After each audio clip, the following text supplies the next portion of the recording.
Oke, Gap, lagunya bisa dimatikan. Oke, Cahya, 1 menit lagi, Cahya. Silakan, Cahya.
Oke, Cahya bisa mulai, Cahya. Udah jam. Oke, baiklah. Sebelumnya, Assalamualaikum warahmatullahi wabarakatuh. Halo, selamat sore teman-teman semuanya. Salam sejahtera bagi kita semua. Om Swastiastu, Namo Buddhaya, salam kebajikan. Puji syukur marilah kita sehingga kita dapat berkumpul dalam acara Bincang Motivasi Part 8. Dan juga ini tidak lupa pula salawat beserta salam selalu kita curahkan kepada junjungan kita Nabi besar Muhammad SAW yang telah membawa kita dari alam kegelapan menuju alam yang terang benderang seperti yang kita rasakan pada saat ini. Dan juga nih kepada teman-teman semuanya yang udah berada di ruang Zoom nih. Gimana nih kabarnya teman-teman semuanya? Apalagi kita masih di tengah pandemi COVID-19. Semoga kita sama-sama diberi kesehatan dan selalu baik-baik aja ya teman-teman. Dan juga nih teman-teman, pada kesempatan kali ini kita dalam acara Bincang Motivasi Part 8 nih teman-teman. Dan ini diselenggarakan oleh komunitas Marijo Belajar.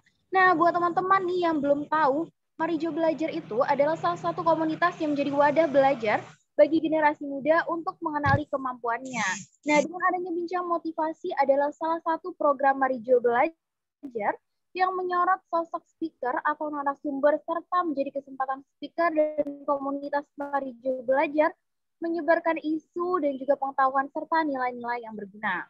Dan baiklah nih teman-teman, sebelum kita mulai acara Bincang Motivasi pada hari ini, langsung saja mungkin izinkan saya untuk memperkenalkan diri terlebih dahulu. Baiklah, sebelumnya perkenalkan nama saya Cahya Widya Gunawan. Di sini saya adalah salah satu volunteer dari Marijo Belajar Divisi Moderator dan Notulen nih teman-teman. Dan juga nih teman-teman, mungkin ya di sini kita sudah ada ya speaker kita pada hari ini ya. Udah datang Kak Marvio Pantas. Halo Kak Marvio. Halo.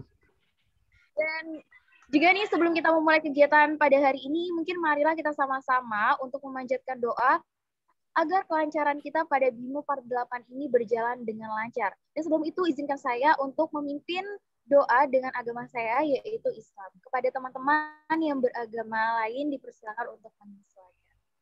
Baiklah, sembari itu kita tundukkan sejenak kepala kita untuk sama-sama berdoa. Diawali dengan umul kitab. Al-Fatihah. A'udzubillahiminasyaitonirrajim. Bismillahirrahmanirrahim. Alhamdulillahirrabbilalamin. Ar-Rahmanirrahim. Maliki yaumiddin. Iyyaka na'budu wa iyyaka nasta'in. Ihdinas siratal mustaqim. Siratal ladzina an'amta 'alaihim ghairil maghdubi 'alaihim waladdallin. Amin. Bismillahirrahmanirrahim. Allahumma sholli ala sayyidina Muhammad wa ala ali sayyidina Muhammad. Ya Allah ya Rahman, pada hari ini kami hendak menyelenggarakan acara Bincang Motivasi Part 8 dengan memohon ridho dari-Mu ya Allah. Dan izinkanlah kami serta berkahilah kami semua langkah dan perbuatan kami, dan jadikanlah ini semua nilai ibadah dan nilai ilmu yang bermanfaat kepada kami ya Allah. Ya Allah ya Wahid, Engkau yang Maha mempersatukan, kami mohon perkuatlah persatuan di antara kami.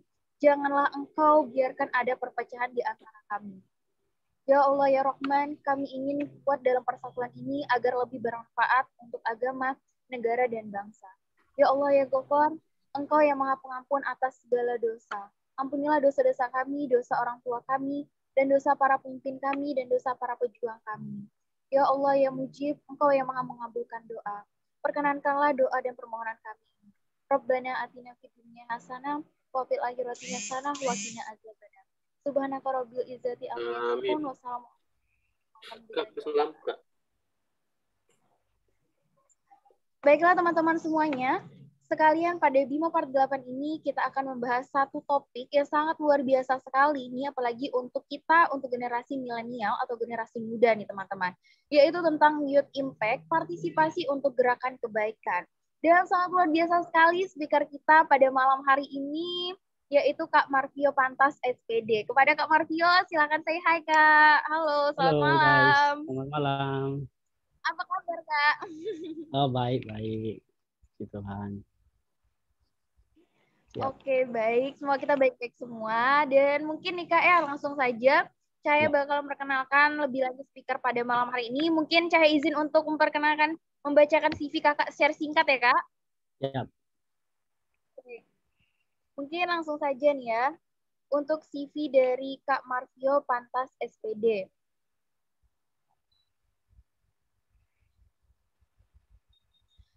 Kak Marvio Pantas SPD ini lahir di tanggal 9 Maret tahun 1995. Serta terus alamat rumahnya di Pintareng, Kabupaten Sangihe. Sementara alamat saat ini ada di Tondano, Kabupaten Minahasa.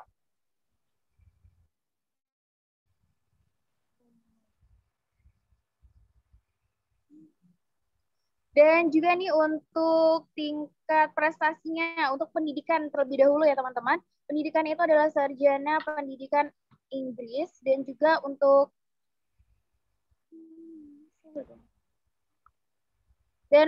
prestasi dan pengalaman infrastruktur terbaik itu di tahun 2015.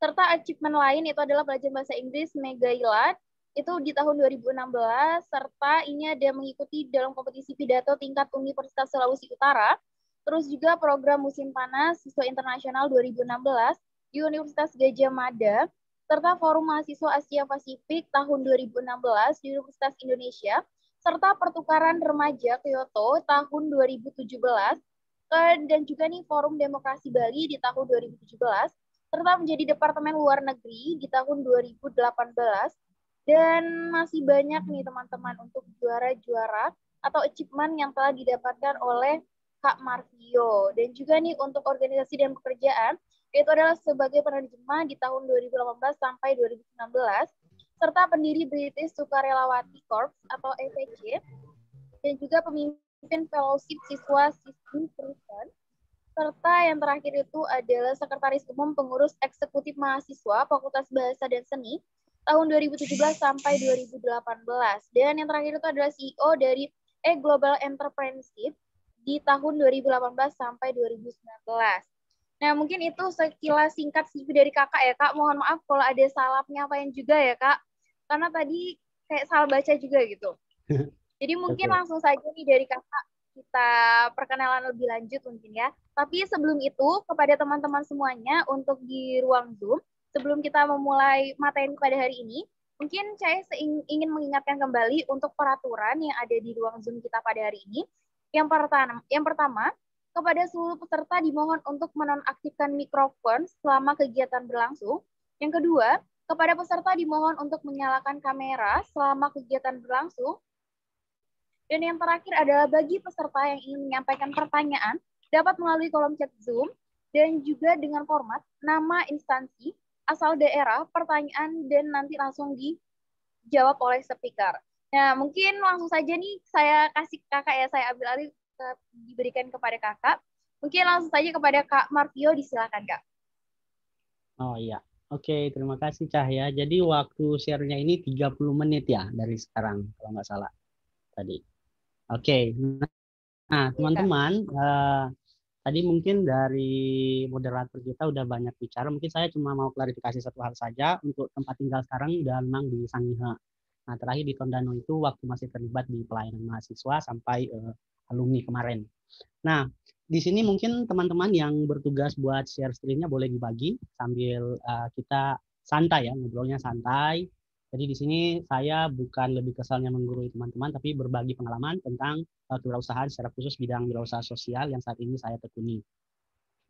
Nah, teman-teman, ada beberapa hal. Pertama, sesuai dengan yang sudah disampaikan dari teman-teman Marijo Belajar. Jadi pertama kita sadar benar bahwa sekarang kita hidup di dunia yang memiliki percepatan atau perputaran yang begitu cepat.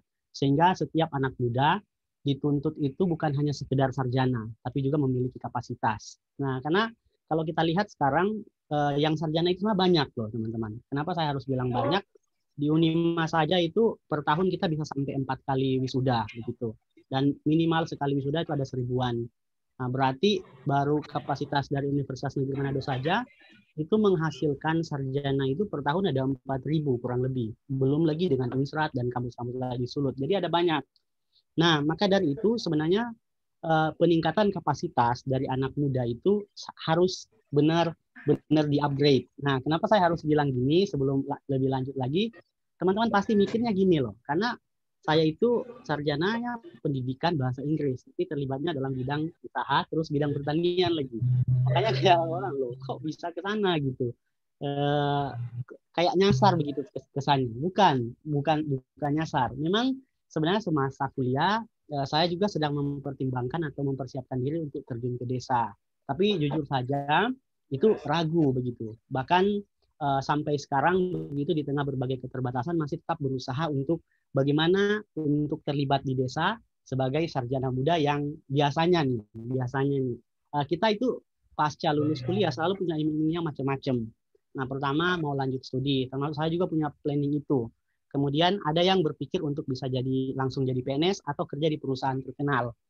Jadi setelah dievaluasi lagi, ternyata concern-nya kita itu ada lebih ke saya begitu. Sampai kita lupa ternyata ada lingkungan atau ada wadah di mana tempat kita bisa berbagi kebaikan buat orang lain. Nah, sebenarnya kalau berbicara soal ini, kita akan merujuk ke sini, teman-teman. Nah, sebenarnya yang perlu diperhatikan itu bukan seberapa besar atau seberapa tinggi posisi yang akan kita dapat pasca lulus, tapi ketika kita bisa melakukan suatu pekerjaan dengan baik, dengan sempurna, meskipun penghasilan nggak banyak, tapi kita bisa banyak membantu orang di situ. Nah, ini yang perlu lebih diperhatikan. Bukan lebih hanya melihat kepada kitanya, tapi dampak apa sebagai anak muda yang perlu kita berikan buat orang lain. Nah, kenapa ini penting, teman-teman? Karena seperti ini, data terakhir menunjukkan bahwa dari tahun ke tahun, Indonesia ini mengalami krisis jumlah petani, begitu, atau penyangga tata negara Indonesia. Nah, kenapa? Karena banyak orang udah nggak mau lagi turun di bidang itu. Nah, misalnya kalau teman-teman perhatikan baik-baik, kebanyakan sarjana, bahkan dari bidang pertanian pun begitu, lebih memikirkan untuk bagaimana kalau kerja di perusahaan A, perusahaan B, dan seterusnya. Sampai akhirnya kita lupa bahwa ternyata masih banyak petani di desa secara khusus, atau orang-orang yang lain yang juga membutuhkan skill kita. Saya tidak bilang bahwa semua harus turun ke desa, tidak.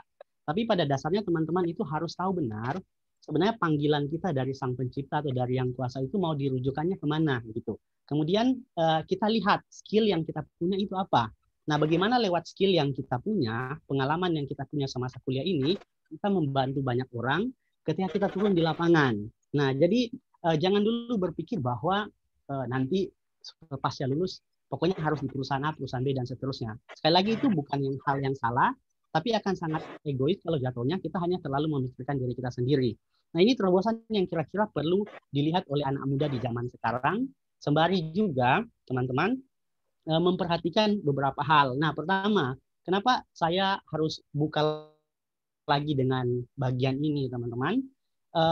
Pasca lulus, teman-teman, terus terang saya sama seperti pada dasarnya setiap anak-anak muda berpikir bahwa bisa kerja di perusahaan A dan seterusnya. Nah, tapi sama dalam hati itu kayak bukan ini begitu. Nah, akhirnya ini bermula balik lagi di tahun 2019, di mana pasca lulus itu saya mengikuti 2 kegiatan pelatihan, mulai dari namanya KNM, Konferensi Nasional Mahasiswa, sampai lanjutannya ke Wirabangsa, di mana program pembinaan khusus yang saya ambil itu lebih ke mengarah ke pengembangan desa. Nah, kenapa? Karena silakan bisa dilanjutkan juga ke share screen next, karena nanti akan link back ke Bekema. Karena ternyata teman-teman, kebutuhan di lapangan secara khusus di desa itu sangat tinggi. Maksudnya banyak orang-orang desa membutuhkan pertolongan kita lewat orang-orang yang sudah katanya kaum intelektual yang terdidik di kampus gitu. Nah, akhirnya pasca selesai pelatihan itu saya kembali ke desa, ke Sangihe gitu. melihat lagi beberapa, ternyata ada banyak hal yang bisa dikembangkan. Jadi modal pertama yang dilakukan itu waktu itu adalah benar-benar langsung live in, tinggal bersama masyarakat di sana dan lihat sebenarnya permasalahannya ada apa, kemudian apa yang bisa kita bantu begitu. Nah, masuk pada tahun 2020, akhirnya Dekema lahir. Nah, Dekema itu adalah desa kreatif dan mandiri. Maksudnya secara pribadi kami dari Dekema itu punya kerinduan di mana kita ada di suatu desa dan desa itu bisa berdikari atau bisa berdiri sendiri. Nah, tentu saja untuk bisa mewujudkan desa yang seperti itu perlu ditopang oleh SDM yang mumpuni. Nah, teman-teman, coba teman-teman bayangkan kalau semua sumber sarjana kita yang ada di Indonesia fokusnya hanya langsung ke kota, siapa yang ngurus desa? Nah, ini pertanyaan yang sangat penting. Nah, teman-teman kalau perhatikan negara sekaliber Korea Selatan yang kita lihat entertainment-nya maju, macam-macamnya maju, nah itu hanya sekilas yang kita lihat dari Koreanya. Ternyata kalau kita melihat lebih dalam tentang Korea ini, ternyata mereka punya itu setiap tahun itu punya program. Korea ini menghasilkan minimal 1 juta pengusaha muda yang bergerak di bidang wirausaha sosial. Jadi itu sudah dipasang target. Nah, ternyata yang membuat Korea juga kuat itu landasan utamanya ternyata karena desanya kuat loh, teman-teman. Kalau kotanya lemah, otomatis desanya juga pasti jauh lebih parah. Nah, tapi kalau desanya kuat, auto kekuatan dari kota, perekonomian kota itu naik. Karena teman-teman kita sederhananya gini aja. Yang supply semua kebutuhan rumah tangga, kebutuhan harian kita itu orang-orang desa loh, teman-teman. Kalau seandainya sekiranya kita sekarang udah nggak mau lagi turun ke desa, bantu orang-orang di desa, makin hari akan kembali lagi, makin ke sana, makin sedikit orang akan berperang dalam bidang pertanian yang menopang kebutuhan setiap hari. Nah, itulah penting sekali di sini melihat bahwa ada anak muda, ada sarjana muda yang sudah dibekali untuk turun dan terjun ke sana. Nah, kemudian kita akan bahas lagi terkaitan dengan empowerment. Mungkin di slide ketiga ini akan lebih menjurus ke sana. Silakan next, teman-teman. Nah, kemudian saya lihat ini, jadi setiap daerah, sekali lagi teman-teman, akan memiliki latar belakang masalah yang berbeda. Nah, jadi tergantung dari teman-teman mau fokusnya ke daerah mana.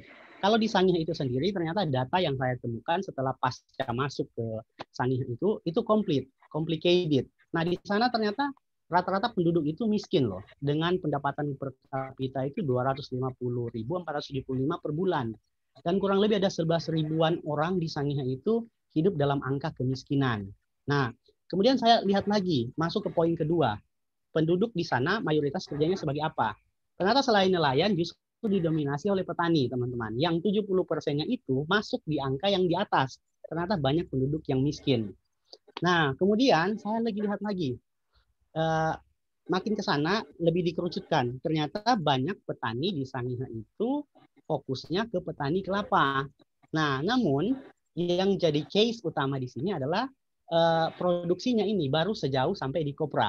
Nah, meskipun ada yang udah membuat olahan lain, tapi belum booming karena mungkin mulai dari strategi pemasarannya, cara produksinya dan seterusnya masih belum diperlengkapi. Nah, kemudian saya coba lihat lagi ke permasalahan khusus yang mau dipecahkan itu di mana. Jadi teman-teman itu harus makin kerucut. Nah, masuk permasalahan khusus yang terjadi di Sangihe jatuhnya seperti ini. Ternyata penggunaan minyak kelapa atau minyak goreng maksud saya minyak goreng yang dipakai di daerah itu dalam penggunaan setiap hari kita makainya minyak sawit begitu. Nah, sekali lagi saya bukan hatersnya minyak sawit, bukan. Maksud saya gini loh, kalau kita punya sumber daya yang bisa kita olah di sini, kenapa harus belanjakan uang kita untuk beli sesuatu yang tidak diproduksi di Sulut? Nah, ini sederhana ya teman-teman. Saya udah buat perhitungan sangat sederhana. Ternyata teman-teman, kebutuhan akan penggunaan minyak goreng ini di rumah, di Sangihe itu rata-rata bisa mencapai 2 sampai 4 liter per bulan. Nah, ini per satu rumah tangga. Ini sangat sederhana. Kalau kita ngitungnya gini aja, teman-teman. Satu minggu, satu keluarga ngabisin 1 liter. Berarti dalam 1 bulan ada 4 minggu kan? Berarti ada 4 liter. Kita hitung aja netonya kira-kira 30 ribuan itu dalam 1 liter itu. Karena harganya variatif. Ada yang lebih tinggi, minyak sawitnya ada yang juga cuma 10 ribuan yang di botol itu. Kalau kita ambil tengahnya kira-kira 15.000 per botolnya. Kalau ditambahkan jadi botol lagi jadi seliter, berarti kita harus ngeluarin 30.000 kira-kira per minggu per rumah tangga untuk beli minyak kelapa goreng. Nah, minyak goreng, sorry. Nah, kemudian kita kalikan gini, teman-teman, sederhananya. Kalau seandainya kita kali, dia akan jatuhnya seperti ini. 30 ribu ini dalam penggunaan ini, kemudian kita kali, kalau seandainya 4, ada dapat 60. 2 kali 3 sama dengan 6 kali 4 sama dengan 120.000. Penggunaan per bulannya 120.000 per kakak. Kemudian dikali kira-kira total penduduk Sangihe itu ada 250.000. Kalau seandainya kita kecilkan jadi hanya 100 kakak di Sangihe, berarti 120 kali 100.000. Dan itu kita untuk ngabisin minyak kelapa, minyak goreng, teman-teman, itu perlu ngabisin 12 miliar per bulannya. Dan uang itu dibelanjakan justru di luar daerah. Nah, makanya perputaran ekonomi di Sangihe itu jadi sangat lambat. Karena lebih banyak uang ini keluar daerah dibelanjakan untuk beli tadi minyak goreng sawit yang notabene nggak diproduksi di sini. Nah, itulah kenapa Dekema hadir, dia lebih bukan menciptakan kebutuhan, tapi menjawab kebutuhan masyarakat yang digunakan atau sebagai penghidupan setiap hari melalui sumber daya yang ada. Nah, ini poin yang pertama. Jadi kita melihat dulu gerakan yang bisa kita lakukan. Next slide. Nah, kemudian tadi kenapa harus minyak kelapa, teman-teman? Coba teman-teman perhatikan solusi yang akhirnya ditawarkan lebih ke sini. Kita kan udah tahu nih, Sulut itu dikenal sebagai negeri Pulau Kelapa atau Nyur Melambai. Nah, which is berarti Sangihe juga masuk loh di dalam, di mana kopra jadi produk utama. Nah, sejauh ini pengolahannya hanya di kopra, ada minyak kelapa, tapi hanya untuk kebutuhan rumah tangga, belum dalam skala produksi. Lanjut ke slide berikut. Kita akan lihat lagi lebih detail. Lanjut lagi, ini hanya tahapan bisnisnya.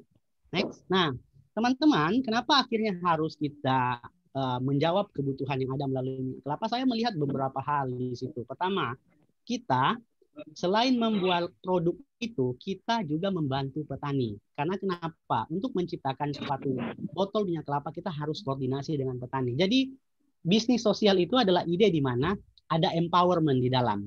Bukan hanya berbicara bisnis as usual atau bisnis konvensional, di mana kita memonopoli segala keuntungan tanpa memperhatikan lingkungan atau community di mana usaha itu dibangun. Nah, bisnis sosial itu lebih care ke, pertama, harus ada dampak sosial yang diwujudkan melalui usaha bisnis itu dia.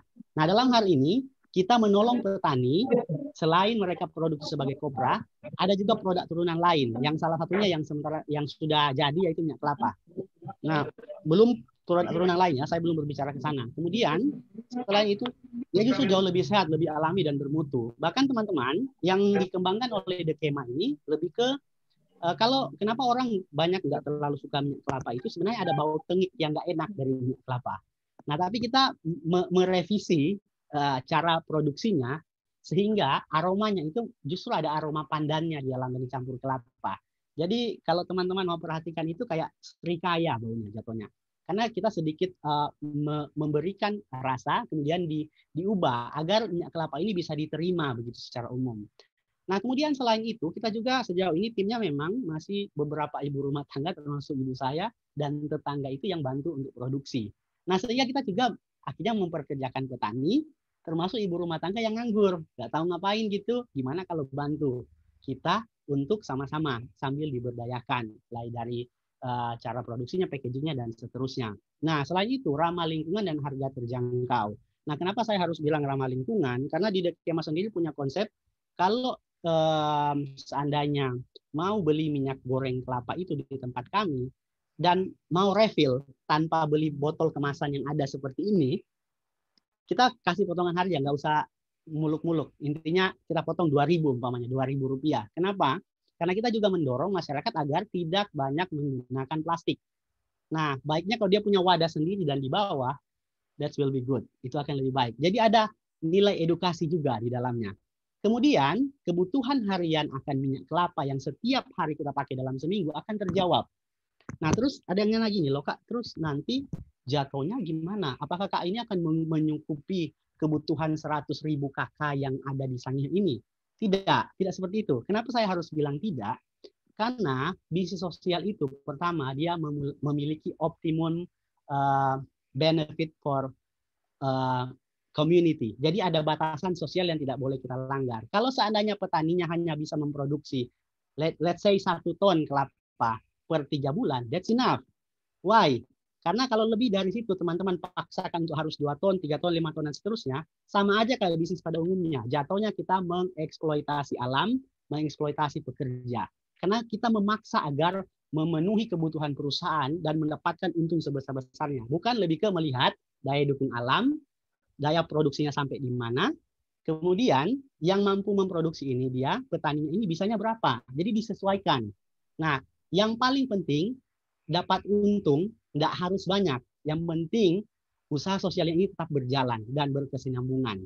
Jadi ada edukasi, dia berkelanjutan, sustainable, dan orang-orang di dalam mendapat manfaat yang sama, termasuk dari dekemanya. Nah, ini kira-kira yang konsep secara garis besar yang kita tawarkan untuk empowerment di bidang kewirausahaan sosial secara khusus.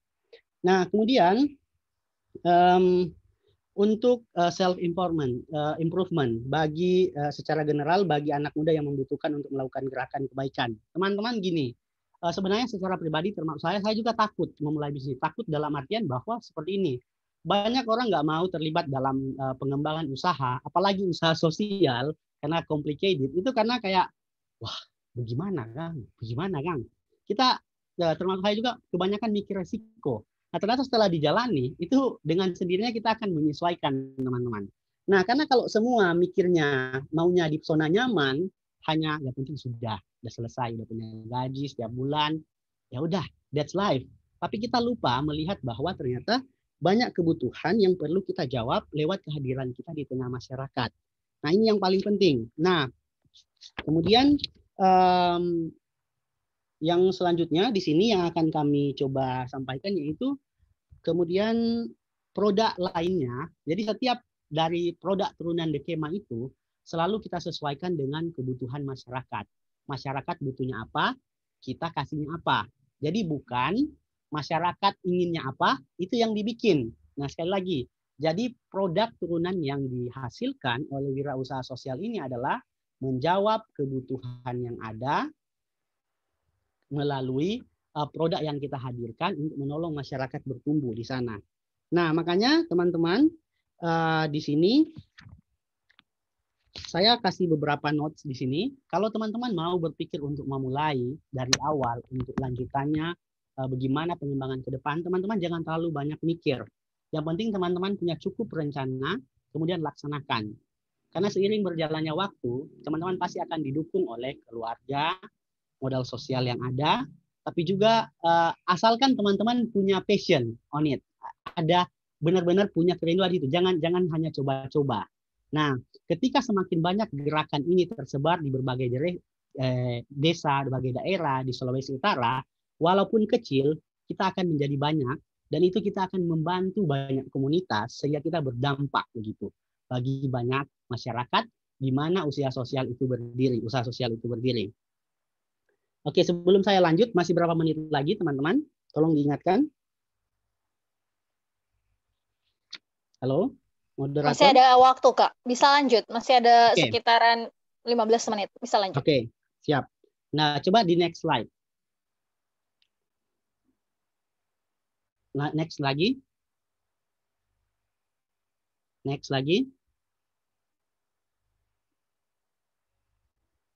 Nah, kira-kira kalau strategi pemasaran, kalau ditanya terus, banyak orang kira-kira teman-teman sejauh ini takut begitu. Apalagi terus terang saya harus bilang, saya bukan dari keluarga yang punya background bisnis.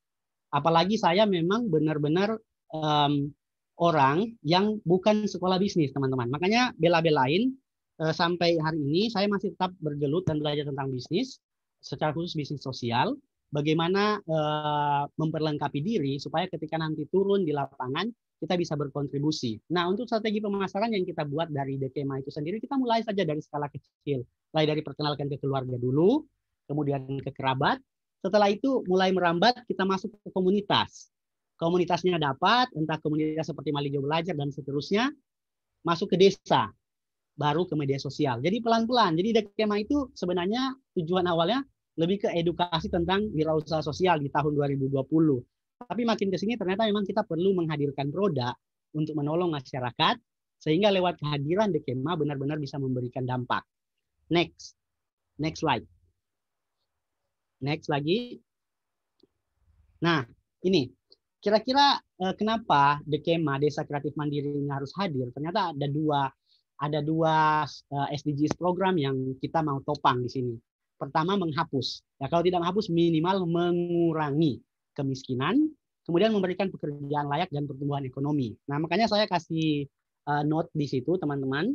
Coba teman-teman perhatikan. Dekema sekali lagi hadir bukan menciptakan kebutuhan, tapi menjawab kebutuhan. In case seperti ini, teman-teman. Kalau teman-teman perhatikan produk seperti kosmetik, itu kan menciptakan kebutuhan, bukan menjawab kebutuhan. Akhirnya banyak orang setelah nonton, wah ternyata nggak cantik kalau nggak pakai makeup kiri kanan. Harus full makeup baru cantik, begitu ya. Itu yang dimaksud menciptakan kebutuhan.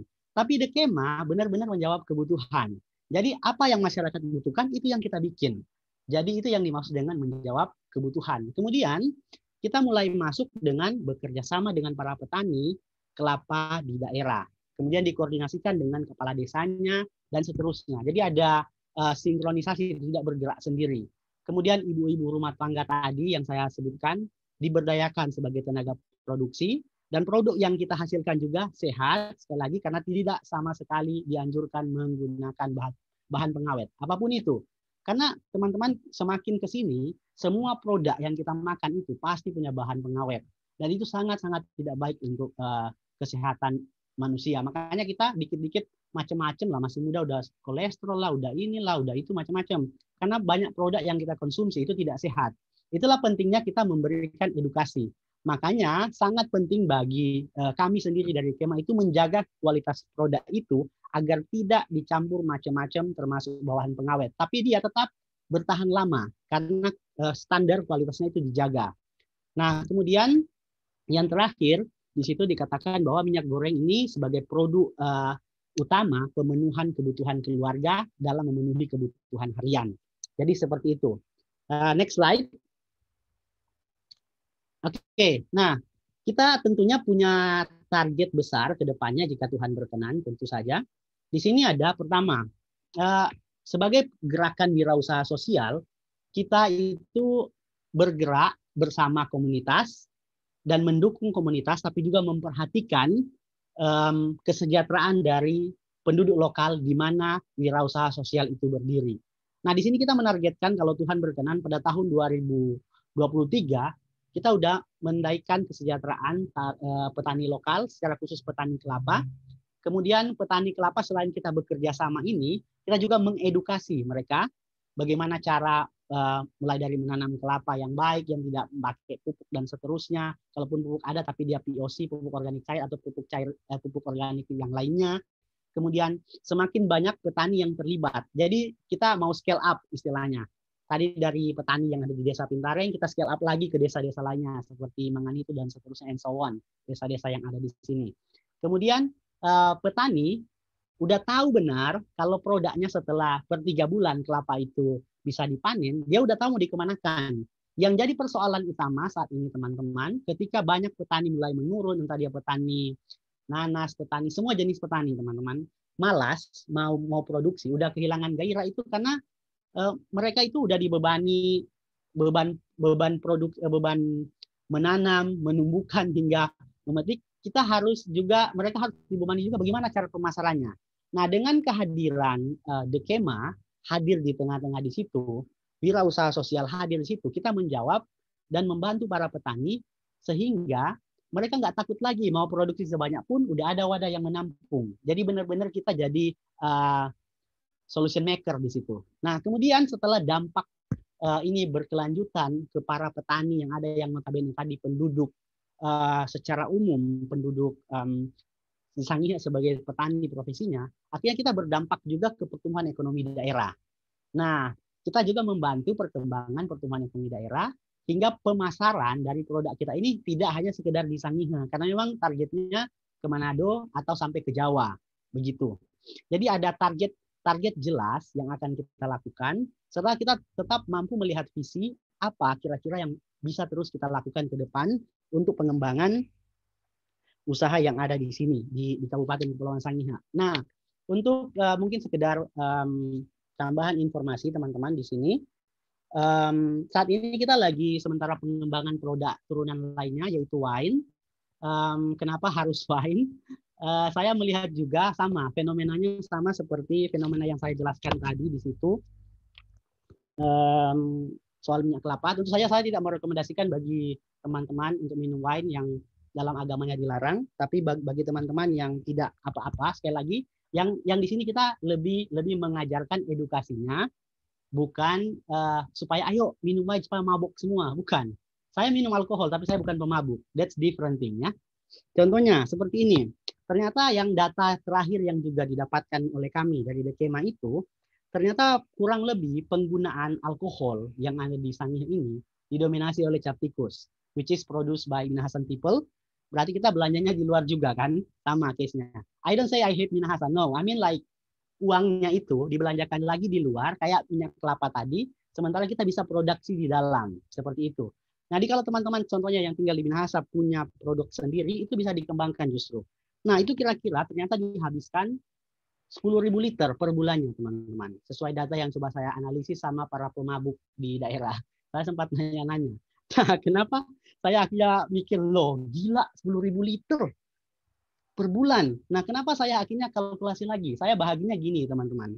10.000 liter per bulan itu dibahagi desa yang ada di Sangihe itu ada 145 desa, teman-teman.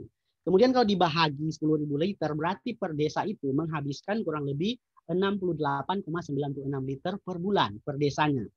Nah, kalau per harinya berarti mereka menghabiskan, kalau 30 hari ya dalam sebulan, mereka menghabiskan 2,2 liter per hari per desa.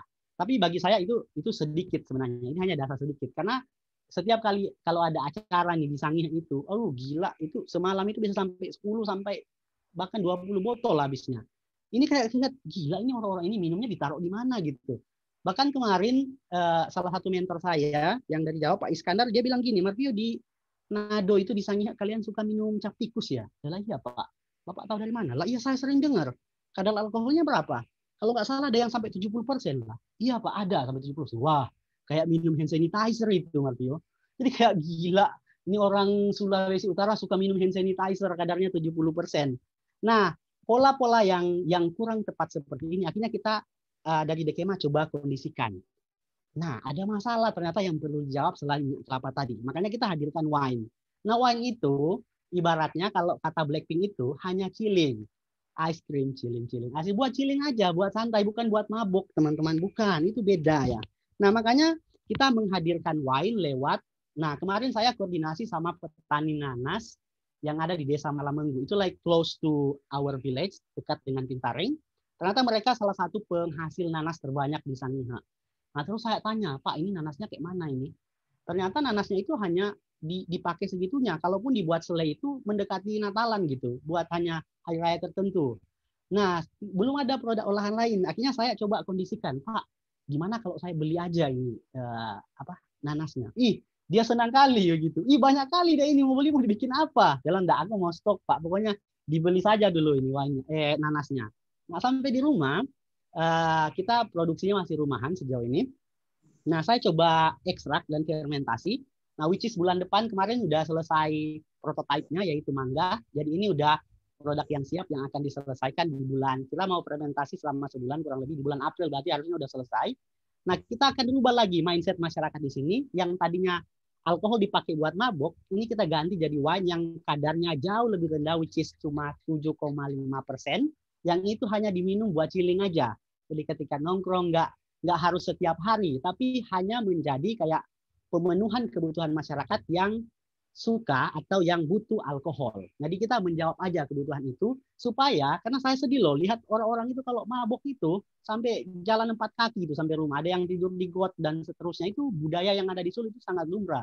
Dan ini kayak wah kasihan orang-orang ini. Perlu ada edukasi di situ berarti. Berarti kita menghadirkan alkohol dengan kadar yang lebih rendah, which is dihasilkan juga dari petani yang ada, tapi juga menolong petani untuk memproduksi lebih banyak karena udah tahu pasarnya mau dikemanakan.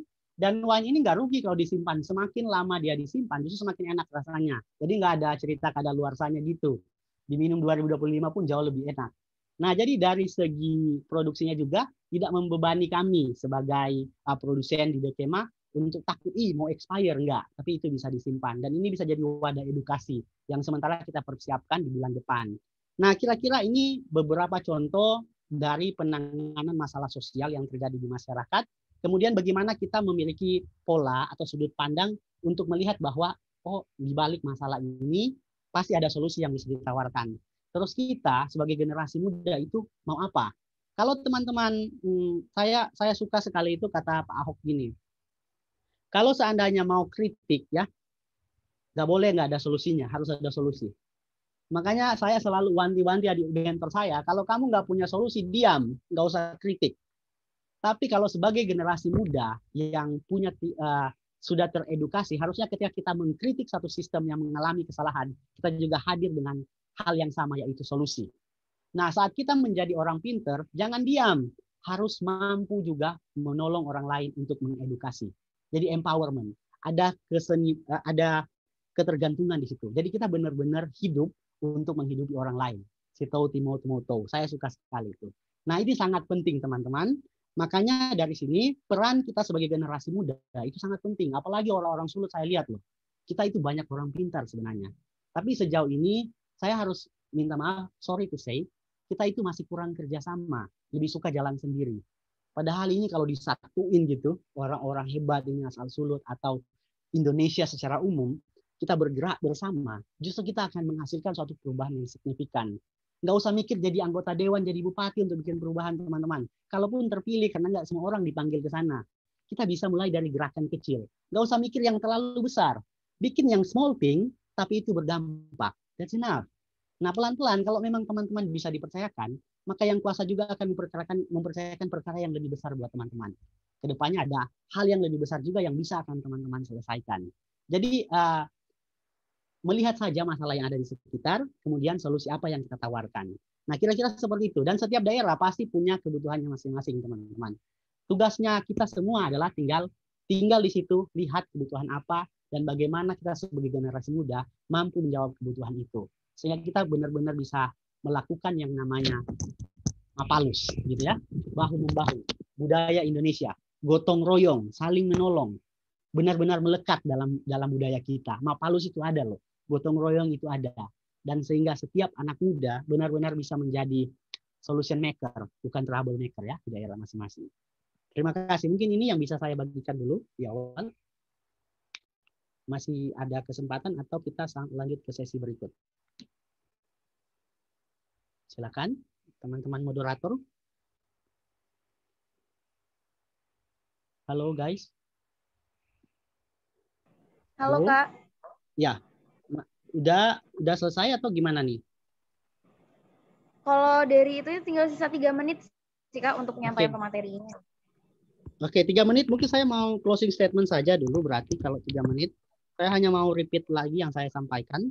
Sekali lagi, Dekema hadir bukan untuk menciptakan kebutuhan, tapi untuk menjawab kebutuhan.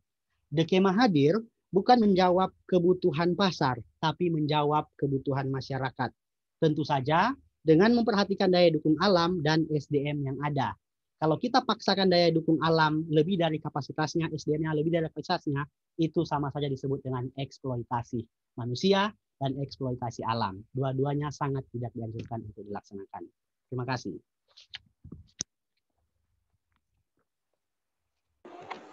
Oke, baik. Terima kasih banyak buat Kak Martio atas informasinya seputar Dekema nih ya, Kak. Dan itu sangat membuka mata kita semua ya. Dan tentunya buat teman-teman semuanya, ini menambah wawasan kita, terus informasi kita juga tentang adanya partisipasi untuk gerakan kebaikan. Dengan adanya Dekema ini dapat membuka mata kita untuk bisa selalu berusaha tentunya. Dan juga nih diingatkan kembali ya buat teman-teman semuanya yang ingin bertanya seputar topik yang sudah kita bahas tadi, bisa langsung aja mengirimkan pertanyaan di kolom chat Zoom dan bisa dengan format nama, instansi, asal daerah, dan pertanyaan. Jadi kepada teman-teman disilakan untuk memberikan pertanyaan. Karena kita bakal masuk ke dalam sesi tanya jawab, teman-teman. Baiklah, mungkin sembari menunggu dari teman-teman semuanya nih ya yang ingin memberikan pertanyaan, disilakan teman-teman. Nah, di sini aku mau bertanya nih Kak. Dari penjelasan Kakak tadi itu kan sangat luar biasa sekali nih Kak. Itu bagaimana sih Kak cara kakak bisa mencetuskan atau bisa apa ya, terbentuknya Dekema itu, atau motivasi apa sih Kak yang bisa membuat kakak sampai saat ini menjadi CEO atau founder dari Dekema itu sendiri Kak? Terima kasih Kak. Oke, terima kasih. Langsung saya jawab saja. Nah, tentu pertama teman-teman, saya itu kepikirannya pasca lulus memang masuk di dunia pra-alumni. Sebenarnya saya secara pribadi sedang mendoakan, mempersiapkan hati memang untuk terjun ke desa. Meskipun waktu itu pilihannya nggak enak, teman-teman. Kenapa saya harus bilang nggak enak? Karena di saat yang bersamaan juga saya dapat tawaran untuk kerja di perusahaan A, B, dan C, which is gajinya sebenarnya jauh lebih besar dibanding saya harus mulai ini dan sekarang lagi merangkak begitu. Nah, kenapa saya harus bilang seperti itu, teman-teman? Tapi ternyata seiring berjalannya waktu begitu ya, semesta atau yang kuasa nggak izin saya untuk harus ada terjun di situ, di perusahaan itu atau di perusahaan A, B, dan seterusnya. Nah, yang terjadi justru saya dibukakan untuk gimana kalau balik ke desa. Nah, hal pertama yang saya lakukan adalah setelah mendoakan begini, tapi diskusi juga sama mentor. Waktu itu ada Pak Iskandar Kunto Aji sebagai orang tua ideologis kami di Wirabangsa. Saya tanya, Pak, menurut Pak Is saya baiknya seperti apa pasca lulus ini? Nah, beliau merekomendasikan untuk kalau kamu mau tahu penduduk desa itu seperti apa, masalah apa yang mereka hadapi. Kamu kan asalnya dari desa nih, Marco. Saya bilang, iya Pak, siap. Kamu harus tinggal dan rasakan apa yang mereka alami. Nah, hal pertama yang saya lakukan bukan menggali kajian secara teoritis seperti yang biasa kita lakukan. Kajian secara teori udah penuh gitu ya, udah mumet juga. Yang perlu berarti prakteknya sekarang. Nah, terus saya mutusin untuk kembali ke daerah dan tinggal di desa. Saya perhatikan selama 3 bulan. Kalau nggak salah itu dari bulan Oktober 2019 sampai Desember. Nah, teman-teman, apa yang terjadi selama 3 bulan saya tinggal di desa? Saya takut untuk lama di desa ternyata. Itu yang saya dapat. Kenapa saya takut? Ternyata masalahnya complicated. Dan saya pikir kayak, wah Tuhan gila, kalau lama di desa ini bisa mati nih. Masalahnya terlalu kompleks ternyata. Jadi saya mutusin untuk, aduh, enggak deh. Kita kembali ke konsep awal. Cari duit dulu, makin banyak duit, baru berdampak. Nah ternyata itu teman-teman, I don't think that's gonna work. Itu konsep yang udah sangat-sangat biasa dan semua orang mikirnya kayak gitu. Cari duit dulu, ya iya, cari duit dulu. Maksudnya kalaupun kamu kan, kita kan nggak tahu teman-teman matinya kapan gitu. Bisa jadi sebelum dapat uang banyak udah mati duluan, udah nggak bermanfaat buat orang lain gitu.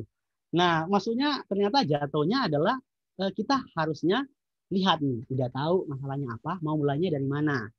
Nah, akhirnya per Januari itu saya mulai turun. Nah, sementara turun dapat tawaran, hari ini saya juga baru selesai pitching dari UNDP, United Development Program, khusus pengembangan wirausaha sosial, jadi ikut juga kelasnya selama 8 bulan ya belakangan. Nah, saya sempat kepikiran bahwa kayaknya perlu ada sesuatu yang bisa dilakukan di daerah. Apa ya? Nah, mulai mikir, dibantu oleh kedua sepupu saya waktu itu, akhirnya kita mutusin tuh gimana kalau bikin Dekema. Apa itu Dekema? Desa Kreatif Mandiri. Ih, keren kali begitu katanya. Oh ya udah, gini kita cari dulu masalah yang ada di sekitar kita, masalahnya apa. Nah, kemudian setelah masalahnya ditemukan, nah mau bikin apa lanjutannya. Nah, makanya teman-teman itu sebenarnya kalau teman-teman mau tanya nih, awal kenapa Gojek ada, itu masalahnya simpel sekali loh. Ini Pak Nadiem Makarim ini, dia hanya keluar dari rumahnya dan lihat tukang ojek itu nganggur per jamnya. Nggak tahu ngapain gitu. Dia hanya lihat-lihat gitu. Kok dari pagi sampai jam berapa ini cuma gini terus gini, penghasilannya nggak naik-naik. Nah makanya ada kepikiran untuk bikin pertama kali call centernya. Setiap orang butuh ojek, nelpon ke call centernya, kemudian dihubungkan dan ojeknya dapat orderan gitu. Sampai sebelum akhirnya lahir aplikasinya itu. Nah jadi ternyata hanya melalui persoalan yang ada di sekitar tempat di mana dia tinggal gitu. Nah di desa maupun di kota teman-teman masing-masing punya masalahnya. Nah, kita tinggal pastiin aja diri kita sebenarnya maunya stay di desa atau di kota. Kalau kita maunya di kota, masalah apa yang akan kita selesaikan di situ? Kecil saja, nggak usah mikir terlalu besar. Akhirnya kebanyakan teori nggak jalan. Jadi cuma sampai di ide saja, nggak jalan-jalan. Tapi hal kecil yang menarik perhatian kita dan perlu diselesaikan. Nah, kira-kira seperti itu. Nah, setelah kita tahu nih, ternyata kebutuhan minyak kelapa, minyak goreng ini penting sekali loh. Nah, akhirnya kita mulai pelan-pelan cari tahu gimana cara bikinnya. Diskus sama ibu-ibu, sama mama yang udah tahu-tahu bikinnya. kemudian kita cari tahu gimana proses pengolahannya, sampai akhirnya kita turun lagi terjun dan produknya jadi. Nah, karena di situ ada proses, ada langkah demi langkah yang kita ikuti sebelum kita bisa menjawab suatu kebutuhan. Intinya kita harus punya hati dulu teman untuk mau bantu yang lain. Nah, teman-teman jangan dulu mikirnya membanding-bandingkan status sosial kita dengan orang lain. Loh, kalau kita cuma kerjanya ini, penghasilannya segini. Kalau kita cuma kerjanya di sini, penghasilannya segini. Tidak. Tapi teman-teman harus taruh benar dalam hati teman-teman itu, di bidang apa teman-teman sangat baik untuk melakukannya, dan itu bisa bermanfaat buat orang lain. Nah, saya sempat terinspirasi dari salah satu mentor saya gitu, di Medan. Saya tanya ke beliau, Miss Putri namanya, Miss kenapa mau jadi PNS? Kayak gitu. Nah, karena si Miss ini mantan pramugari internasional, jadi dia penerbangan antar negara, tiba-tiba turun derajat jadi PNS. Ya iya, turun derajat, maksudnya penghasilannya jauh berbeda gitu. Nah, terus dia jawabnya gini, pertama Markio itu kemauan orang tua saya. Tapi saya sadar ada alasan yang sangat kuat dari saya sehingga saya memutuskan menjadi PNS. Saya tanya, apa Miss? Saya pengen bantu orang lain. Karena saya sadar benar ketika saya hadir sebagai PNS di Kementerian Tenaga Kerja, saya bisa banyak mendidik generasi baru untuk berjuang pada bidangnya yang waktu itu dia memegang sampai sekarang menjadi mentor bidang pariwisata. Semakin saya bekerja di sini, semakin saya akan banyak membantu mendidik generasi muda untuk menolong mereka bagaimana mengembangkan potensi wisata di daerah mereka masing-masing. Saya langsung, wah, keren.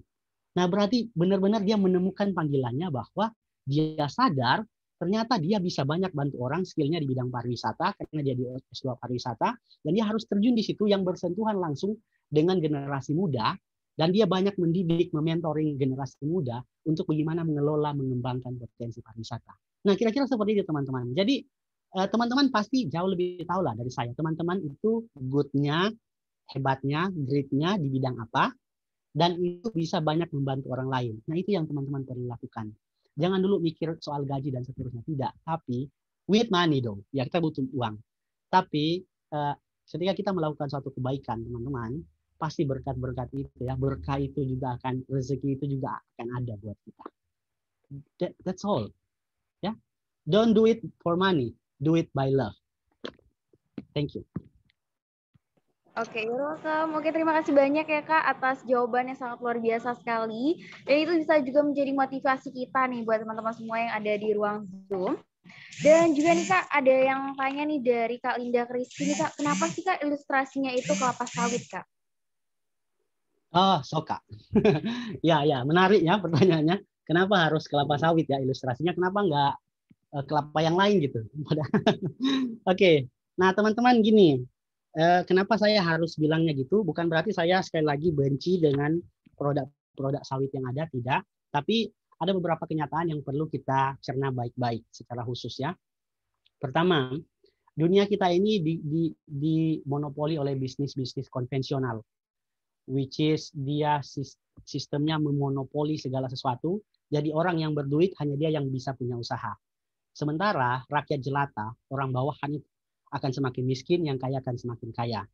Nah, kedua, faktor utama kenapa harus minyak sawit, ya iya, pada kenyataannya konsumsi kita itu minyak sawit, mostly di seluruh Indonesia, bahkan di Sulut. Nah, di Sulut saya kasih tanda petik ya, saya justru aneh, jatuhnya kok sampai di Sulut juga, karena kita kan nggak produksi sawit, kok kita justru pakai sawit sebagai minyak goreng kita, padahal kita punya banyak sekali kelapa, kenapa kelapanya nggak diolah gitu, dan itu jadikan produk utama kita. Maksudnya kalau kita punya sumber daya di situ, ya kenapa kita harus mengambil dari luar? Contoh lainnya juga, kalau kita punya kenari, kenapa harus maksa harus ada kacang almond gitu, teman-teman? Mau sok cool begitu pakai almond, padahal kita punya kenari sumber dayanya. Jadi kita lebih melihat sumber dayanya kita itu apa loh. Nah ini yang kita punya. Jadi nggak usah banding-bandingin sama yang di luar. Maunya kita almond sok-sokan padahal besar sama kenari, maunya almond gitu. Nah gitu juga, maksudnya teman-teman, kita udah tahu nih, produk kita ini yang kuat di daerah kita ini kelapa, berarti harusnya kelapa yang banyak diolah begitu. Nah, kemudian dengan teman-teman banyak mengolah kelapa, saya justru lebih senang loh kalau ternyata di daerah lain di Minahasa atau di mana juga pengelola kelapa lainnya begitu, yang juga memenuhi kebutuhan rumah tangga, kebutuhan harian, dan juga bisa menolong orang lain, sehingga pelan-pelan siklusnya akan berubah. Nah, kita akan lebih bangga dengan produk lokal kita, dibanding harus ambil produk dari luar. Nah, which is kita punya sumber dayanya, harusnya itu sumber daya yang akan kita jadikan produk utama. Nah, kalau memang seperti teman-teman kita di Sumatera, banyak sekali kelapa sawit, ya wajar saja. Karena itu produk mereka di sana kelapa sawit yang jauh lebih banyak, dan itu diolah oleh mereka begitu. Nah, jadi beda, setiap daerah itu beda kebutuhan. Dan kalau seandainya kita sumber dayanya itu yang ada, berarti itu yang kita manfaatkan, teman-teman. Jadi jawablah kebutuhan, ciptakanlah, menjawab kebutuhan, bukan menciptakan kebutuhan. Itu dua hal yang berbeda. Thank you. Oke, baik. Terima kasih banyak, Kak, atas jawaban yang sangat luar biasa sekali ya, Kak. Jadi kita itu harus memanfaatkan sumber daya apa yang ada di desa kita sendiri gitu. Oke, baik. Mungkin ini langsung aja nih, Kak, ada pertanyaan lagi, Kak. Ini dari saya, Diah Retno Arumsari, dari Universitas Muhammadiyah Bangka Belitung. Pertanyaan saya, bagaimana cara yang paling efektif untuk mengubah mindset pemuda atau pemudi, terutama di tempat saya tinggal, yang dimana sering berprinsip tidak kawan nyusah atau tidak mau ribet, dan agar bisa bekerja sama untuk mengelola dan mengembangkan sumber daya yang ada di daerah kami, Kak. Silakan dijawab, Kak. Oke, siap. Ya, tentunya memang teman-teman ini jadi kendala utama bagi setiap daerah. Karena kita kalau mau bikin satu kebaikan itu belum tentu semua yang setuju. Pasti akan ada pro dan kontra. Bahkan justru lebih banyak yang kontra, teman-teman. Karena awal-awal saya mendirikan The Kema ini, mulai bergerak di tahun 2020, saya ini kayak gimana ya? Dari orang tua pun rasanya kayak ngapain bikinnya kelapa gitu. Udah sekolah jadi sarjana tiba-tiba mau ngolah minyak kelapa gitu. Nah, maksudnya ternyata yang paling penting yang saya temukan di sini adalah edukasi yang paling utama. Nah, kita perlu mengedukasi, menolong karena setiap orang itu punya background yang berbeda. Nah, apalagi teman-teman di lingkungan kita harus tahu benar di mana kita tinggal. Kalau ternyata lebih banyak di situ orang-orangnya pendidikannya masih sampai SMP, SD, SMA, kita sebagai kaum intelektual katanya yang udah lulus dari university, harusnya cara mikirnya beda, jangan sama. Berarti kita harus lebih, oh iya ya, mereka belum tahu. Nah, berarti perlu ada edukasi. Nah, makanya di awal tahun sejak DKMA berdiri itu di tahun 2020, yang gerakan yang kita lakukan pertama sekali itu mentoring. Nah, mentoring yang dimaksud di sini adalah mementoring anak-anak muda di sana. Jadi saya gerakannya, saya sadar benar bahwa saya perlu tim, saya perlu support. Nah, pertama memang benar kita perlu on effort, usaha pribadi, tapi kita juga perlu support dari orang-orang terdekat di mana kita tinggal. Nah, untuk kita bisa punya satu satu cara berpikir yang sama, berarti kita harus tolong dong generasi berikut. Kita harus manusiakan juga mereka. Jadi saya bikin suatu sistem mentoring buat anak-anak pemuda SMP, SMA, dan juga anak-anak yang udah selesai SMA. Kita kayak ada pertemuan like weekly setiap minggu. Nah, terus kita banyak membahas mengenai macam-macam dari segi imannya, kemudian kebutuhan desanya apa, kemudian kita diskusikan. Nah, semakin kita mendiskusikan itu semakin ke sana, mereka udah awal-awalnya kayak ngapain setiap minggu harus ketemu, bahas A, bahas B gitu. Aneh di awal-awalnya. Nah, tapi makin kemari teman-teman udah masuk tahun kedua ini, mereka udah kayak kapan lagi ada meetingnya? Kenapa minggu ini nggak ada gitu? Jadi kayak udah terbiasa. Akhirnya setelah punya tim, jadi kita punya satu cara berpikir yang sama. Kemudian kita mau memulai suatu project begitu ya. Apa yang akan mau kita kerjakan itu enak karena kita udah didukung oleh tim yang tadi kita udah tolong diedukasi sejak awal. Jadi sebenarnya memang perlu seperti itu dulu, diedukasi dulu. Makanya teman-teman penting kalau memang teman-teman mau merasakan yang kalau ibarat di kita Wirabangsa itu sepatu rakyat, ya teman-teman benar-benar harus menjadi rakyat jelata begitu, seperti rakyat jelata. Bukan teman-teman mau bilang begini ya, teman-teman mau bilang saya turut prihatin dengan masyarakat yang ada di pelosok. Tapi kamu tinggalnya di hotel, tinggalnya di wisma, kamu enak-enak hidupnya begitu. Tapi kamu cuma sampai diprihatin gitu. Cuma iya kasihan ya, kasihan. Semua orang bisa gitu, bisa kasihan-kasihan. Kalau cuma habis dikasihan gimana? Nah, berarti kita perlu turun dan terjun ke sana. Kemudian kita edukasi. Karena teman-teman, kita sadar benar, pendidikan di Indonesia itu nggak merata. Nah, ini harus diakui. Perbedaan antara Indonesia Barat dan Timur itu gapnya sangat-sangat jauh, teman-teman. Nah, itu penting peran kita untuk di sana. Ya, kita sangat beruntung ada di tengah-tengah ya, jadi nggak terlalu goblok. dan juga terlalu pintar. Gitu. Maksudnya kita bisa menyesuaikan lapannya. Nah, karena kalau kita teman-teman kasihan loh, teman-teman kita yang paling timur Indonesia itu, bahkan mungkin baru lihat gadget aja udah wah, ada ini ternyata begitu. Nah, berarti teman-teman perlu hadir untuk menjawab kebutuhan masyarakat dan paling pertama adalah edukasi. Bangun tim, bangun sistem, mentoring mereka. Ketika ada generasi baru yang punya pemikiran yang sama, maka teman-teman punya tim yang kuat. Nah, saya sangat senang sebelum saya close ini pertanyaan ses ini, waktu saya di Kyoto, Jepang kemarin, pemateri kami bilang gini, dia kan doktor S3 ngajar di SD, teman-teman. Saya lupa sekali, dia bilang gini, saya senang sekali setiap saya masuk di kelas. Saya bilang, kenapa, Miss? Kok senang? Nah, karena saat saya mengajar, begitu ya, saya selalu bertanya cita-cita dari anak-anak saya, anak didik saya. Nah, terus saya tanya lagi, maksudnya anak didiknya gimana? Anak didik saya ditanya, mau jadi apa ke depannya? Ada yang katakan, mau jadi wirausaha, mau jadi dokter, mau jadi polisi, mau jadi tentara, macam-macam gitu. Terus dia bilang gini, ini yang bikin saya kayak senang itu. Marvio, you can imagine, I have a great team. Jadi dia melihat bahwa anak-anak ini bukan bocah yang asal angkat tangan, tapi dia melihat bahwa bocah-bocah ini adalah calon masa depan bangsa yang akan tolong saya untuk gapai banyak hal. Jadi dia melihat mereka ini sebagai tim yang super power di masa depan, yang akan membantu generasi ini untuk bertumbuh dan berdampak bagi negara ini. Jadi seorang pemimpin itu harus memiliki visi. Jangan hanya lihat orang ini ya cuma lulusan pribadi yang bisa ditolong dan bisa bertumbuh dan berkembang bersama menjadi tim yang solid. That's the point. Thank you. Oke, baik. Terima kasih banyak Kak Marvio atas jawaban yang sangat luar biasa sekali nih. Dan ini sepertinya masih ada pertanyaan lagi nih, Kak. Mungkin kita bakal lanjut lagi ya, Kak, untuk sesi tanya jawabnya. Ini dari Kak Theophilus Tumole. Kak, kan konteks daerah menentukan Sulawesi Utara adalah penghasil kelapa dengan komoditi kopra yang lebih memenuhi industri, sementara minyak kelapa sebagai minyak goreng telah ditinggalkan karena dianggap ribet nih. Padahal dengan konsumsi minyak kelapa berarti mengurangi pengeluaran untuk minyak goreng. Nah, bagaimana sih Bang Marvio meyakinkan masyarakat Sangihe untuk beralih ke minyak goreng kelapa nih, Kak? Ya, siap. Terima kasih pertanyaannya dari ya Kak Theo ya. Jadi teman-teman, sebenarnya tadi saya baru saja pitching di sekitaran 2:30 ya tadi, kalau nggak salah. Waktunya sangat singkat, yaitu 7 menit. Ibu dari Kementerian Pertanian tanya saya gini, pertanyaannya menarik, dia skak balik saya. Nah, terus kalau memang produk unggulan kalian minyak kelapa, kenapa baru sekarang? Kenapa nggak dari dulu? Begitu. Nah, kenapa nanti sekarang? Kamu yakin bakalan laku di pasaran? Saya langsung, karena waktunya selesai, ibu ini hanya memberikan tanggapan. Jadi saya tulis di note saya, kemudian kebetulan pertanyaan yang sama muncul di hari ini. Nah, pertama memang teman-teman tidak mudah. Pertama, kita itu manusia ekonomi. Nih, prinsip satu.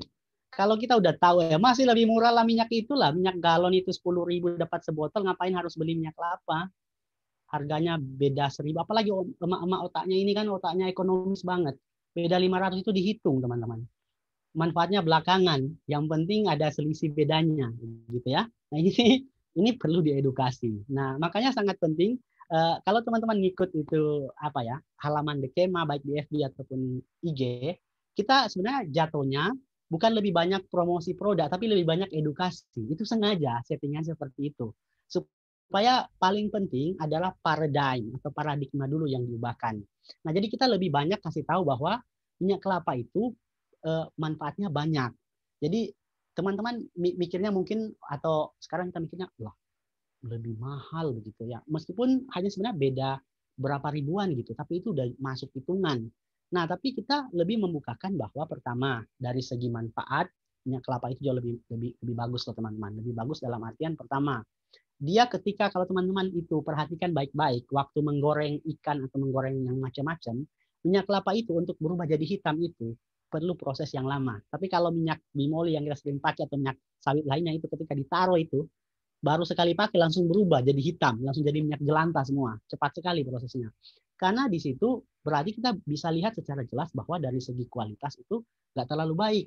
Nah, ini poin pertama. Berarti perlu ada edukasi, sedangkan dari kualitas itu lebih tinggi. Kemudian kedua, untuk namanya peralihan dari satu kebiasaan ke kebiasaan yang lain, saya tidak bilang itu mustahil, tapi memang tidak mudah. Berarti perlu waktu, teman-teman.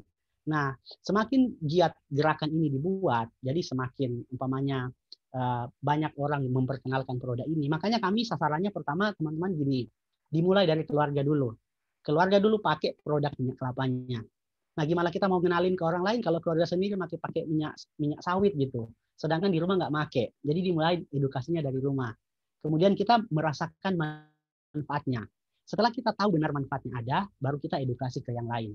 Dan itu memang butuh waktu dan bertahap sampai sampai minyak kelapa ini dikenal bagi orang-orang lain. Memang teman-teman harus diakui juga dari segi pengelolaan itu memang ribet.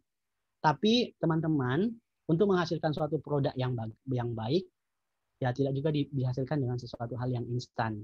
Nah, awalnya saya rasa itu sulit sekali, teman-teman, awal-awalnya. Tapi makin ke sini, setelah hampir tiap hari saya jadi tukang cukur kelapa, begitu bareng ibu-ibu, bantu ibu. Saya udah mulai terbiasa dan ritmenya dapat gitu. Jadi ternyata seru juga gitu. Bisa sambil olahraga jatuhnya. Terus di sana juga bisa ada cengkrama, momen berdiskusi dengan ibu-ibu yang bantu saya, mama saya atau tetangga gitu. Terus bisa ada dengan tim saya, sejauh ini sepupu saya yang full support dengan saya, mulai dari pencarian kelapa dan seterusnya, kita kerja bareng. Nah, jadi pelan-pelan kita memberikan pemahaman bagi masyarakat, kemudian kita lebih banyak buat tulisan di media sosial. Makanya juga The Kemah itu berapa kali diundang ketika ada dalam forum seperti ini, kita lebih banyak jatuhnya sebenarnya mengedukasi. Nah, ini yang paling penting. Ketika semua orang udah paham fungsi, kegunaan, manfaat dari minyak kelapa ini, ya, baru kita akan menggunakan produk ini. I mean, I say like this. Kita tidak akan pernah bisa mengasihi atau mencintai seseorang sebelum kenal dia baik secara utuh. That's the same point also. Sebelum kita benar-benar tahu tentang minyak kelapa seperti apa, kita nggak akan pernah mau gunain itu. Jadi yang paling penting kenal dulu, tahu dulu, dan ngerti manfaatnya seperti apa. Thank you. Oke, baik. Terima kasih Kak. Banyak sekali. Ini jawabannya luar biasa sekali. Dan mungkin ini ada pertanyaan terakhir ya Kak untuk saat ini gitu. Ini dari Marcelino Makabahe dari SMA Negeri 1 Tahuna. Pertanyaan saya, bagaimana mempertahankan produk minyak kelapa di tengah masyarakat Kabupaten Kepulauan Sangihe ini menjadikan kelapa sebagai kopra bukan minyak kelapa, Kak? Siap. Memang harus diakui karena seperti yang saya sampaikan tadi, produk turunan utama dari kelapa di Sangihe itu kopra. Jadi kayak kita nanam kelapa, udah termindset sebenarnya bagi para petani itu dibikin kopra. Tanam kelapa, bikin kopra. Udah segitu sama dengannya. 1 tambah 1 udah 2. Nggak ada lagi 3, nggak ada lagi 4. Intinya hanya itu saja opsi. Nah, ini mindset pertama yang harus kita tahu benar yang ada di Sangihe seperti itu. Yang saya lihat ya setelah turun diskus sama para petaninya. Nah, kemudian sebenarnya ide ini muncul ketika di tahun lalu atau tahun sebelumnya itu sempat terjadi penurunan harga jual dari kopra itu. Makanya banyak juga di beberapa daerah di Sangihe itu, waktu penurunan harga yang cukup drastis at the time, banyak kelapa justru ditinggalkan. Jadi kayak, percuma mau olah jadi kopra, biaya orang manjat, biaya angkut, biaya produksi, sampai penjualan itu nggak sebanding. Jadi banyak kelapa yang saya lihat waktu itu, waktu masa penurunan, kalau sekarang udah mulai baikan harganya, udah naik lagi. Nah, banyak orang kayak kesusahan. Nah, sehingga waktu itu ini awalnya minyak kelapa muncul. Nah, sekarang ceritanya udah lain lagi. Kelapa udah naik. Jadi masyarakat udah kayak, ya udah bikin kopra aja. Nah, berarti teman-teman yang perlu kita lakukan di sini adalah pertama, kita harus benar-benar hidup dengan petani itu, dengan petani kelapa ini. Berarti kita harus punya momen untuk gimana visitasi atau bahasa gaulnya belusukan ya, versinya Pak Jokowi. Ketemu langsung sama petaninya, discuss dengan mereka apa sebenarnya yang jadi keluhan utama, permasalahannya. Kemudian kita mulai kasih solusi setelah dengar unek-uneknya mereka. Sebenarnya kan mereka hanya pengen didengar saja gitu. Nah, kasih tahu Bapak, Ibu, nah sekarang kita dari organisasi A, dari UKM A mau nawarin untuk bikin ini. Jadi kita punya ketentuan selain kopra, ternyata banyak produk turunan kelapa seperti VCO, macam-macam ya. Minyak goreng, baru batoknya ini bisa dibikin arang, bisa dibikin briket, kemudian olahan-olahan lainnya seperti batang dan seterusnya itu macam-macam. Nah, kenapa saya mulainya dari minyak kelapa? Because this is the simple one. Jadi mulai dari hal yang sederhana yang bisa kita lakukan. Tunggu dulu mau mikir untuk jadi VCO dan seterusnya, percuma bikin VCO banyak, pasarnya nggak ada kan, nggak ada guna juga. Jadi pelan-pelan diedukasi masyarakatnya, kemudian setelah itu kita mulai perkenalkan produknya ini dipakai dalam skala keluarga, dijual dengan harga yang saya kasih harganya sini cukup terjangkau teman-teman. Saya bilang tadi ini untuk per botolnya ini saja kalau harus keluar daerah itu 20.000 saja per 500 setengah liternya ini. Sedangkan untuk di desanya kalau teman-teman mau langsung ambil di desanya 17.000 udah dapat. Nah, kenapa harus seperti itu? Kalau teman-teman mau refill, saya potong lagi harganya dari teman-teman DKMA potong jadi 15.000. Kenapa harus seperti itu sistem pemasarannya? Kita pelan-pelan mengedukasi masyarakat. Nah, agar mau bahwa benar produk ini bermanfaat dan ketika mereka udah menggunakannya, mereka sadar benar bahwa rokok beda begitu. Beda. Nah, karena teman-teman saya kalau mau bikin, saya punya hobi lainnya juga itu bikin kue sebenarnya. Kalau dulu saya suka campur sama minyak-minyak sawit itu, sekarang udah enggak lagi, udah pakai ini. Which is beda sekali, serius nih. Bukan mau promo, tapi benar teman-teman, pas dicampur itu kemarin saya bikin bolu kukus gitu ya buat ulang tahunnya Bapak di rumah. Nah, saya bikin harusnya situ pakai mentega atau minyak sawit lainnya, saya ganti dengan minyak kelapa. Rasanya mantap. Itu jauh berbeda. Berarti perlu ada testimoni dulu secara pribadi, kemudian manfaatnya dirasakan secara komunitas, kelompok, bahkan hingga berdampak. Dan itu memang pelan-pelan, tidak bisa langsung satu sangi tiba-tiba berubah langsung jadi minyak sawit, minyak kelapa. No, tapi perlahan namun pasti. That's better daripada nggak ada movement sama sekali. Intinya terus bergerak begitu ya. Jadi solution maker bukan troublemaker setiap di mana kita tinggal, tapi benar-benar kita bisa menjawab kebutuhan yang ada. Terima kasih.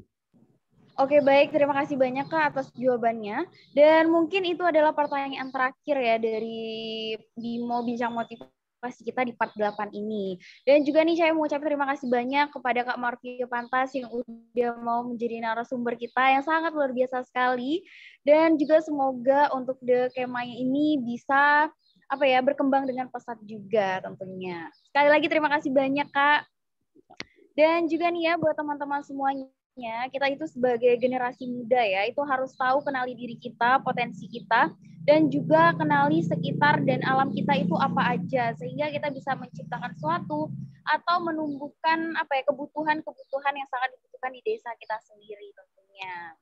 Dan juga nih mau diingetin buat teman-teman yang bergabung ya, bahwasanya Marijo Belajar ini lagi buka region dari 2 daerah, yaitu dari Sulawesi Utara dan juga Sulawesi Tengah. Dan juga nih buat teman-teman kalau penasaran bisa langsung aja cek Instagramnya Marijo Belajar. Dan itu open anggota dari 4 divisi.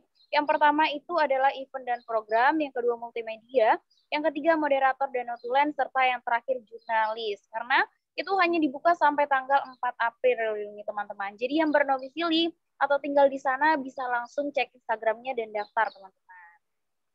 Baiklah Kak, mungkin ini udah di penghujung acara kita ya. Sebelum kita menutup kegiatan BIMO kita pada part 8 ini, kita lakukan seksi foto bersama dulu nih Kak. Ayo berikan foto atau gaya kalian.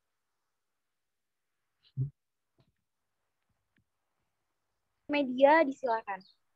Ayo teman-teman on cam.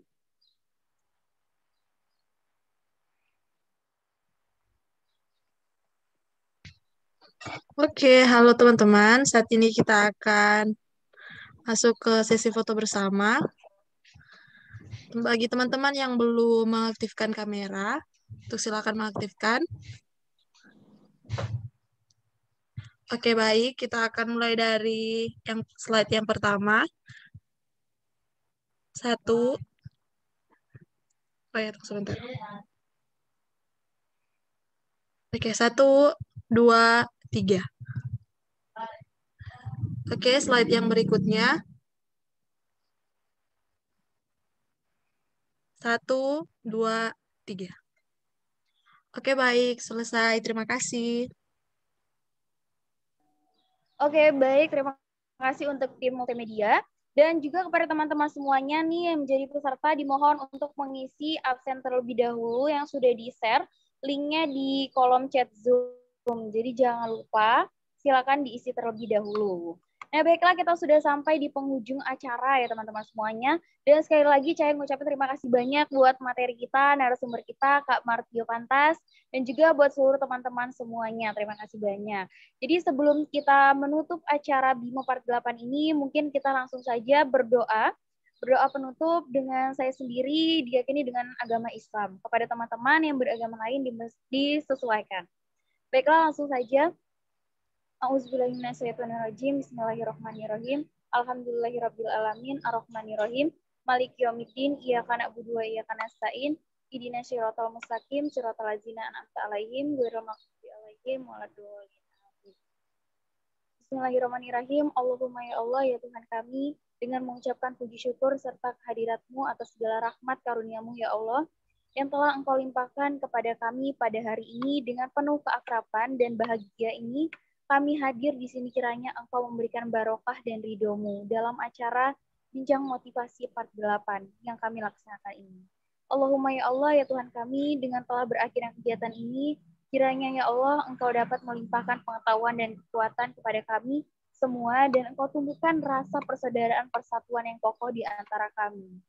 Ya Allah ya Tuhan kami, Engkaulah Sang Maha Pengampun, ampunilah dosa-dosa kami, dosa pemimpin kami, serta dosa dan kesalahan kedua orang tua kami, dan perkenankanlah doa dan pinta kami ini. Rabbana atina fid dunya hasanah wa fil akhirati hasanah wa qina azabannar. Walhamdulillahirabbil alamin. Amin amin ya rabbal alamin. Baiklah teman-teman semuanya, kita sudah sampai di penghujung acara. Sekali lagi saya ucapkan terima kasih banyak kepada Kak Martio. Sekali lagi terima kasih. Dan juga semoga acara ini dapat memberikan kita berbagi informasi, inspirasi, dan motivasi kepada teman-teman sekalian. Dan juga semoga kita tetap selalu produktif dan diberi kesehatan nih teman-teman. Apalagi kita masih di tengah pandemi COVID-19. Dan juga jangan sampai ketinggalan ya, karena kita bakal ada lagi event-event yang akan dilaksanakan oleh komunitas Marijo Belajar nih teman-teman. Jadi mungkin langsung saja ya teman-teman. Di sini saya selaku moderator Cahya Widya Gunawan mohon minta maaf apabila ada salah kata, tutur kata yang kurang berkenaan, dan juga selaku mewakili panitia dan juga komunitas tim Marijo Belajar tentunya. Saya akhiri, wabillahi taufiq wal hidayah. Wassalamualaikum warahmatullahi wabarakatuh. Terima kasih teman-teman semuanya. Terima kasih.